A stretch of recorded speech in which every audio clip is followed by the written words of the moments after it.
Welcome to the Remote Teacher Podcast. We're excited to have you here. I'm Hakea, an experienced regional, rural and remote teacher, author of children's, middle and YA books and co-creator of the Facebook group Teachers in Remote Communities Past, Present and Future, along with Carl Merrison and Lynette Gordon, and the co-owner of website The Remote Teacher. The Remote Teacher podcast and all our support platforms come from a passion to improve the experience of remote teachers and in turn create positive outcomes for our remote students and communities.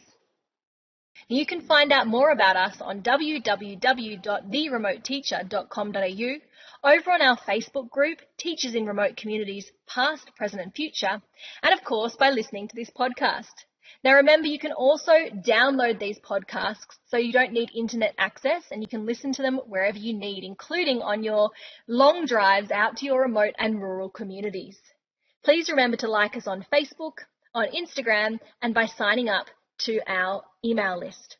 And before I introduce our guest for today, it's important to acknowledge that the discussions that we have here are the opinion of the guest and myself alone and do not represent anyone, including Department of Education or any particular organisation, unless, of course, they've come on stating that they're representing that organisation. It's also important to consider First Nation peoples, communities, students and families are all diverse and unique, and what works for our guest and myself may or may not work for you, your students, your families, your communities and your schools. So take what you need, leave what you don't, sit back and enjoy. Let's begin. Before I begin our discussions, I'd like to acknowledge the traditional custodians on the lands on which we meet today, the Bundjalung people of Northern Rivers, New South Wales, and the Bunurong and the Wiradjuri where Veronica is for her holidays and this interview. We pay our respects to their elders past, present and emerging, and extend that respect to any First Nations people listening along with our podcast today. Welcome, Veronica. Can you tell us a little bit about your background before you went remote teaching? I worked as an SSO for many years in schools and mostly low socioeconomic schools and special schools. And then I decided I wanted to teach. So as a mature age student, I went to university. I subsequently spent 6 years out in the APY lands in South Australia and remote Central Australia. And can you, because you stayed for 6 years, which is longer than the average is 9 months, and contracts in WA, for example, are 3 years. So you've stayed a lot longer than many people do. Can you talk about your professional and personal growth over that 6 years teaching remote? Professional growth in a setting such as I did, you had to learn to be flexible and, with everything, with your teaching and your professional development and looking at, different ways to get that professional development because, working so far away from the city, you can't just go to the latest PD. Personal growth, I can't explain it. It's been pretty marked just working with the community members and the students that I had and gaining so much.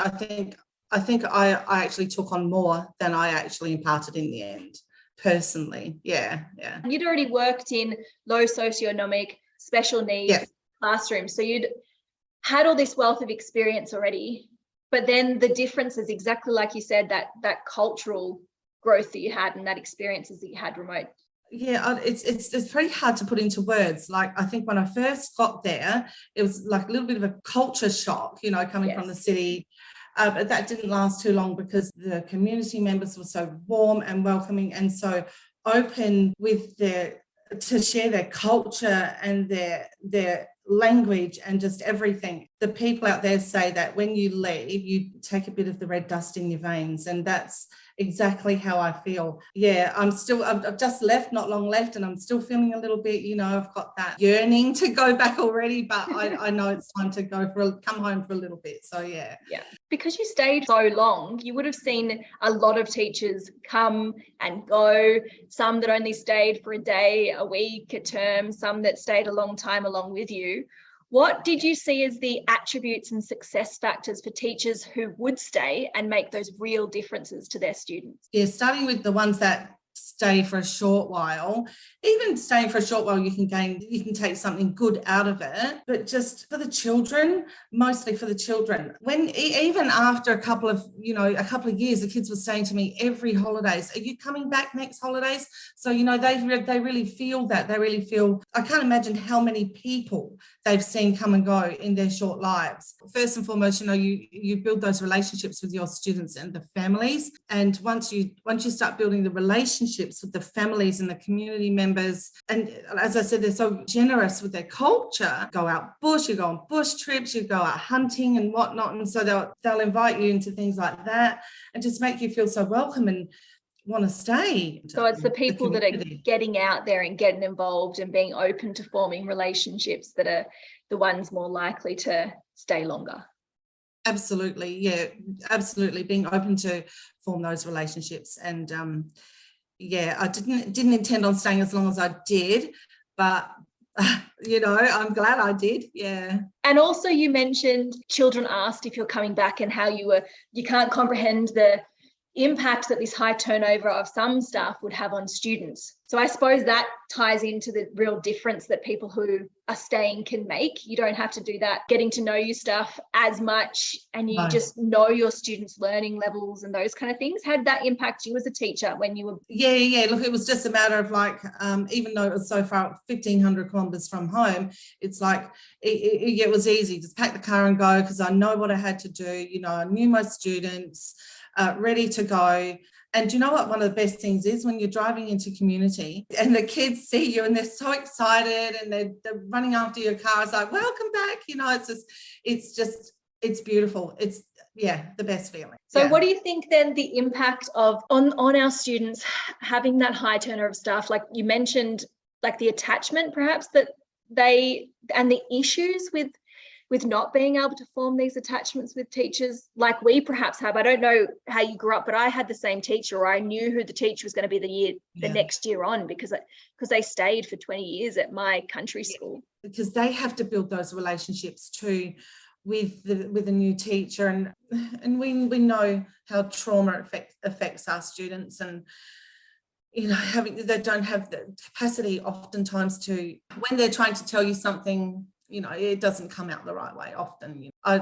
One of my students, I remember, I've known her since she was very little, and for about 2 years she didn't really speak to me, very, very shy. And then when she finally did, it was just like chatter.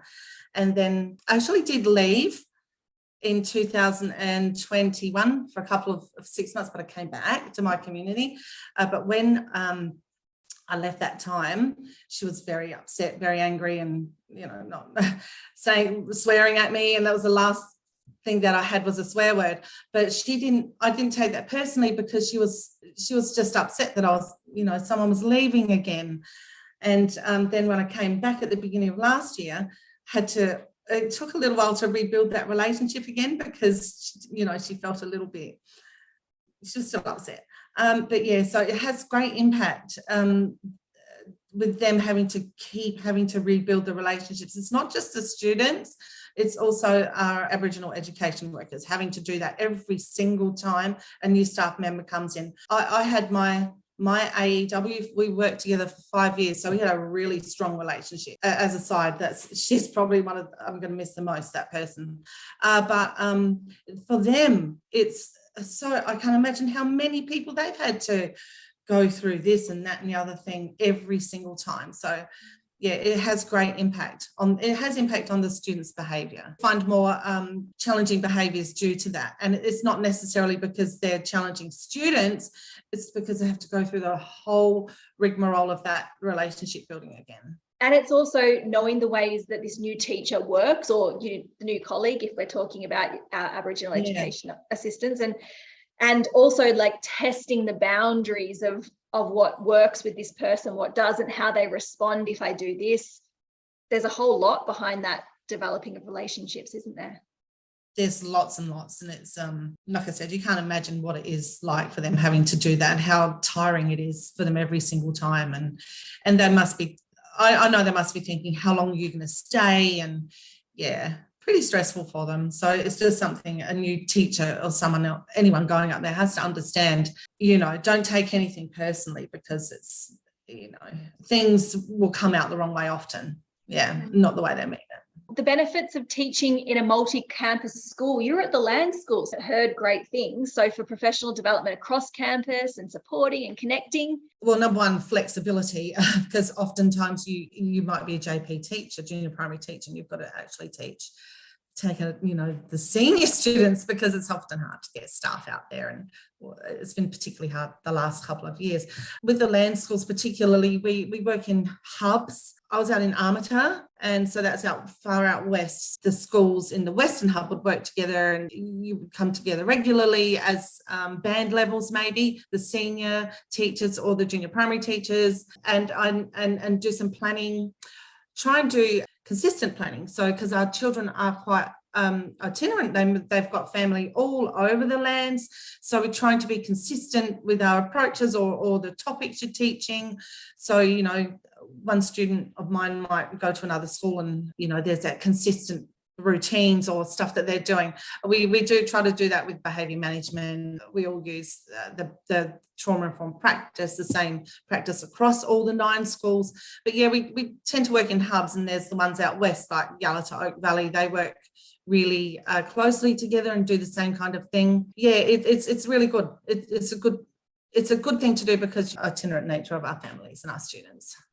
It just makes me think that if anyone's listening right now and are not in a land school like you were, the importance of forming connections with the schools around us. So even if you're up, in the Kimberley like I was, connecting and doing that shared planning, taking the load off so you're not reinventing the wheel. But also, like you said, that's so important with the transiency between communities. I remember feeling like I'd lost a student. I couldn't track. I didn't know where they'd gone. But if we had have had that network, then I would have known what community, and I could have shared, their background, their needs, their education levels, the power of not having to double up on testing when they're going to a new school. Yes. Just, what an amazing opportunity to support students.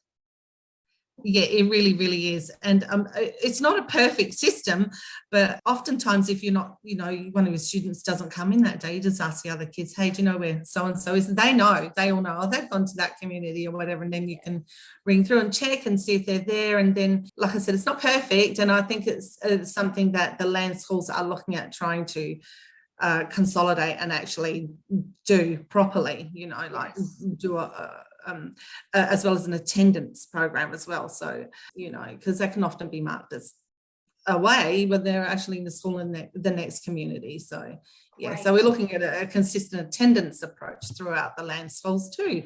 So hopefully that sort of comes to fruition in the near future. But I also imagine it would have been like a built-in support network that you could call the teacher from the other class at the other campus and, talk about the challenges that you're facing, or you wouldn't have perhaps felt as isolated as people who didn't have this multi-campus?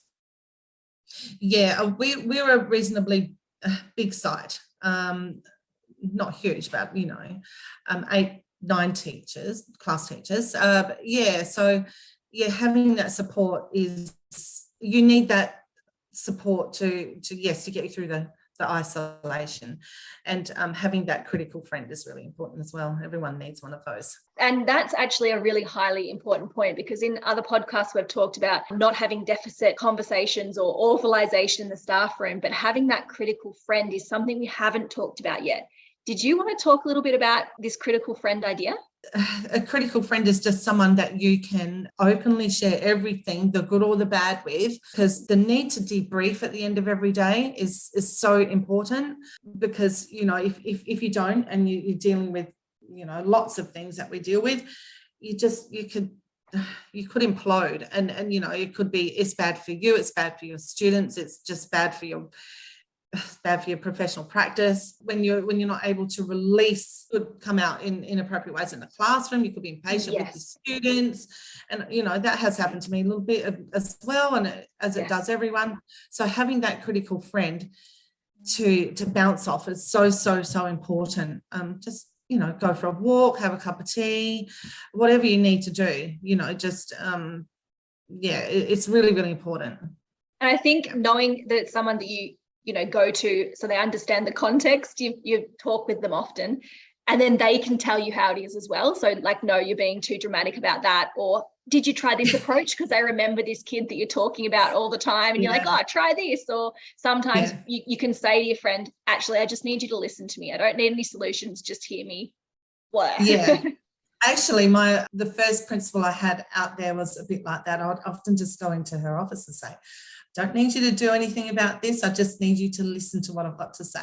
And she was really great like that. But I've been lucky enough to have several really, really great people out there who are lifelong friends now. And yeah, without them, several of them, it would have been really, really hard, because there is that isolation too, and you can't just go and get that cup of coffee or whatever, because our nearest big city was 500 kilometres away. So yeah, it's so important, so important. Just a short break to share books and resources by Hakea Hustler and Carl Merrison. The Children's Book Council of Australia Book Week Honour Book in 2019, Black Cockatoo, is a middle reader short novella set on Jaru country. While short, there are many jumping off points to explore. Tracks of the Missing is a WA Premier Book Award, Daisy Atamara Award shortlisted YA suspense thriller. Set in outback Australia, it follows Declan Archer in his race to find a missing busload of students. My Deadly Boots is a First Nations picture book about confidence, identity, and connection. Carl and Hakea also have many more books out across the next few years, perfect for remote classrooms. Full teaching packs are available over on the website carlandhakea.com.au. We also create remote teacher resources, Getting to Know You, 2A Learning, NAIDOC, and much more over on our TPT store. So let's get back to this deadly interview. Would you like to talk anything about the professional development into campus, or delivering professional development and sharing skills amongst each other? Senior years would go to, because we've got something called the Trade Training Centre out there in Omoa, and they all the senior students go there and do vet courses. So the senior teachers do get together and collaborate on things like that. The junior primary teachers all through the lands get together once a year and have a big conference.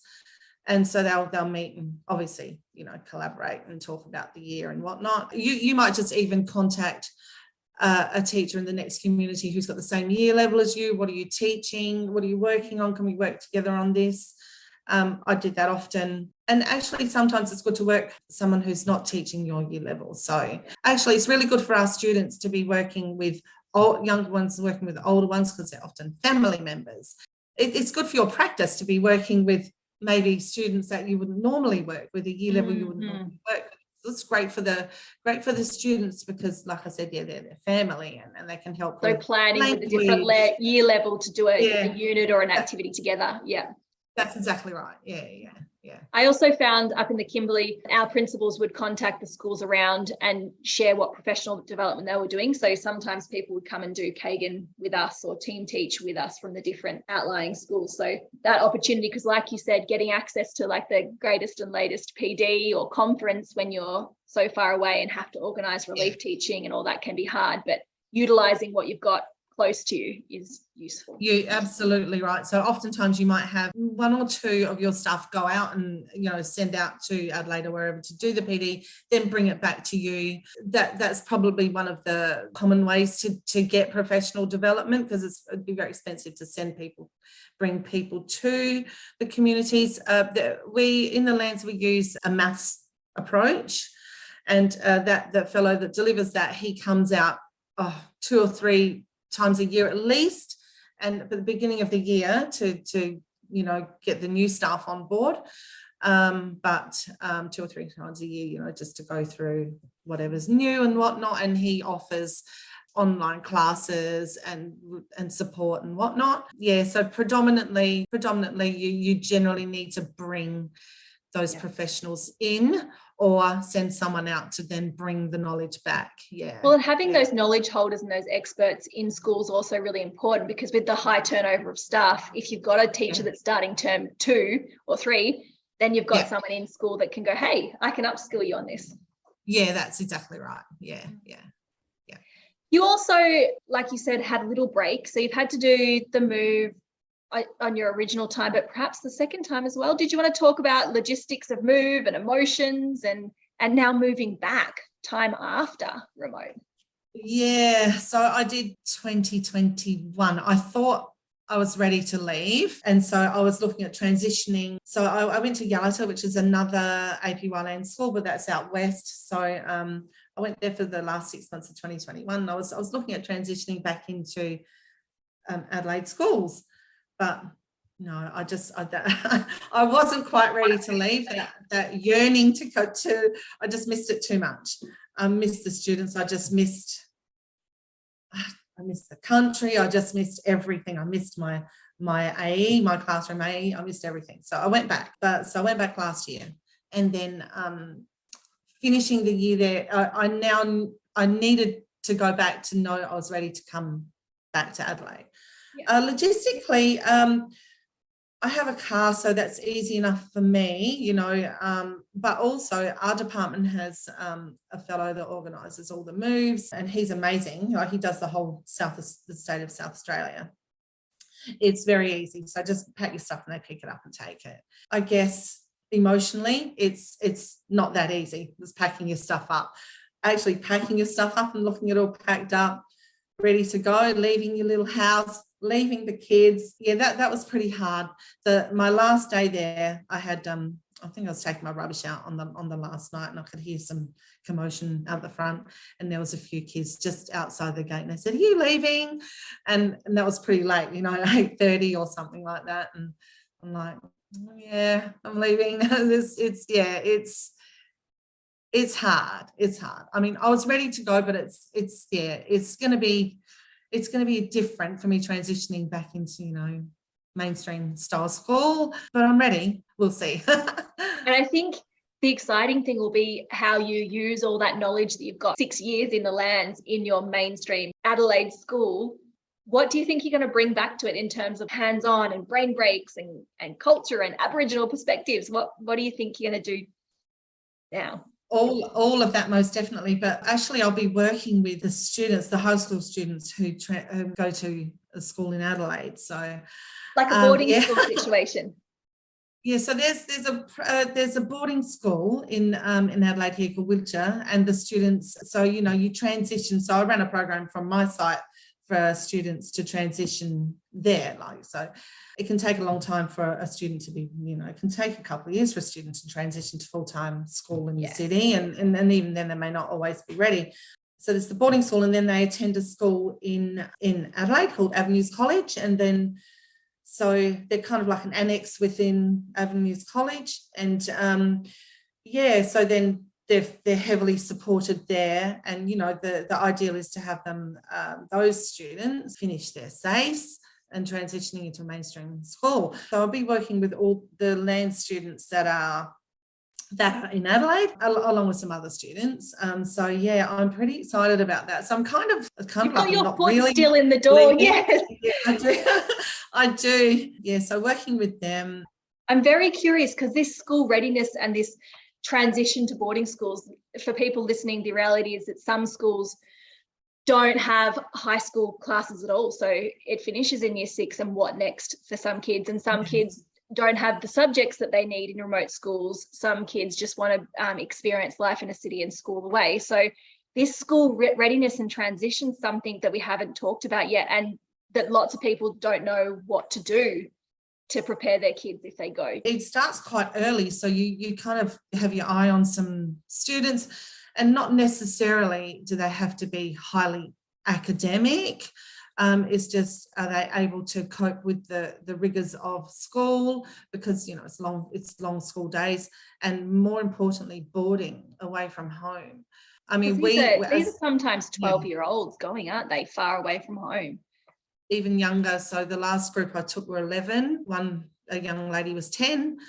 So the way it works in the APY lands is you select a group of students, and you work with the principal and the youth workers at the boarding school to select some students who you think are ready. So they go with the teacher first. It's like a trial for a week with a teacher and an Aboriginal education worker. Wouldn't take them down anywhere without animal staff. They may need 3-4 attempts with the teacher. And so if you think they're ready, they'll go for 2-3 week stint on their own at the end of the term. And they may need many attempts at that, and then term by term. And the good thing about the boarding house, it's the Wiltshire boarding house, is that the senior youth workers have been there for 22 years, and they have children that I would have taken, their mothers and fathers. So it's a real family feel. And then some of the teachers who are teaching them at the high school have been doing that for years and years as well. So there's real continuity, but still the homesickness is very strong. We know it as teachers, being away from our families, we feel it, but our students feel it tenfold, even being away for a week. So and it's not for every student, And they're not failures if they come back, and the importance of reinforcing to them, because I know of students that don't have a successful transition the first time, but when they're ready, they'll successfully do it the second time if they want to, or that you don't need to school away, that you can get, that we should be giving kids a quality education at the home schools as well. Absolutely. But, some of our students they want that experience, and they crave it. So, but yeah, like I said, it's not, the ones that are successful are the ones that mostly can manage that homesickness. But we can help do that from our end as well. So, you check in on them regularly and even go and visit them if you have to. So, yeah. What a very interesting program that you've got set up there, because I know that it's not the same for all boarding schools. And I know some, like Wesley College up in the Kimberley, has that 2-campus situation, but not all schools do. Sometimes kids are just essentially plopped in this new school, some that aren't culturally aware and don't have these relationships. So it's no wonder that those kind of situations don't work. This sounds like a really powerful program in Lands. It's successful. It's there's less students at the moment because of COVID, but I think when I first started 2017, I reckon there was about 50 odd students there. Currently, I'm not sure how many there is, but it's not just the kids from the Lands, students from NT also attend as well. So it's a really good program. Yeah. With 5 minutes to go on the recording, is there anything else you'd like to talk about? Maybe going as a parent without your child who lives in Melbourne and leaving your older children behind? No, my children were older, so I was able to leave them. That's, my daughter was a little bit nervous about me going, but she came to visit, and then fine. She's been to visit several times, absolutely loves it there. We had a teacher a few years ago who brought her own, well, actually several, who brought their own children with them. It's an amazing experience for their children, like what an amazing childhood you'll have growing up there, and just like they pick up language quicker than us. And so I wouldn't say let that stop anyone going to a remote school if they have children. Just number one, go there with an open mind, be willing to just try anything and everything, have a go, take on language as quickly as you can. Community members just love teaching. The children love teaching you language, and they love seeing you have a go. And just relationships is so important. And it's not just in our context, every context, isn't it? But particularly in a remote setting, just relationships, so important. Fostering them, nurturing them. Yeah. Thank you so much for your time today, Veronica, and good luck with your new move to Adelaide. Thank you. Appreciate it. Each podcast episode, we also try and highlight or spotlight or do a shout out for amazing businesses, organisations, groups and services that are working in remote communities. This could be run or owned by First Nations people, or services that regularly are committed to going into remote communities and listening and working with First Nations people. So Here is our shout out and spotlight for this episode. Songlines, art, culture and education. With a lifetime of knowledge and skills combined with extensive experience, Songlines Art, Culture and Education offers a range of services including First Nations, education resources, clothing and design. Founded to provide innovative ways to empower Aboriginal people through art, culture and education while embedding and putting Indigenous perspectives at the centre of organisations and learning services. This is a team project between director and artist Russell Brown, who is a proud Garawa and Mara man from the Roper River area of Northern Territory. Russell is a strong advocate for self-determinations of Indigenous peoples and cultural integrity. And partner Claire Scholler, director and educator. She's a passionate educator and leader who has dedicated her career in education to working in remote Indigenous communities. Claire has lived and worked in Indigenous communities for over 12 years and has held teacher, senior teacher, assistant principal and principal roles. And together, they are Songlines Art, Culture and Education. Well worth checking out for your remote classroom. For resources and ideas, check them out. The link will be in the bio. You've been listening to the Remote Teacher Podcast, a podcast where we discuss all things remote outback teaching. Make sure you follow us on Facebook, Instagram, join our email list and our Facebook group, Teachers in Remote Communities, Past, Present and Future. Any important links mentioned or businesses or organisations to support your remote teaching that our guest has mentioned today will be in the show notes, so make sure you have a look at them to find out more. And a reminder again that this podcast can be downloaded so you can access it when you do not have internet coverage or reception. So you can listen to it on your long drives between communities in the outback. Thank you for listening. We look forward to seeing you in the next episode of The Remote Teacher.